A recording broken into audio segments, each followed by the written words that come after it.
Assalamualaikum warahmatullahi wabarakatuh. Saya Adha Berkuantan. Saya gunakan Biodies ni untuk merawat anak-anak saya yang tak sihat seperti demam.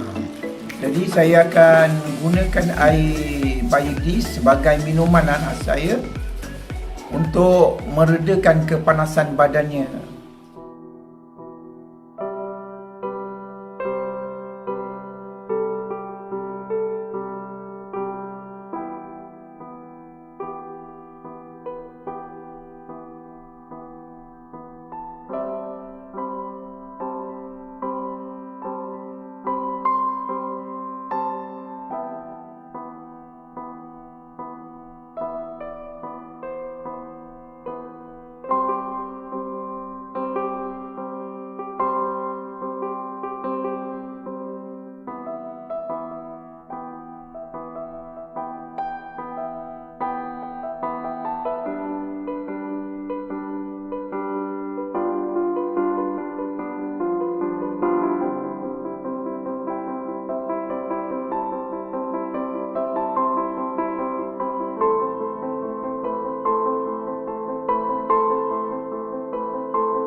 Ini kita kisah yang kita mau cerita penghuni semua.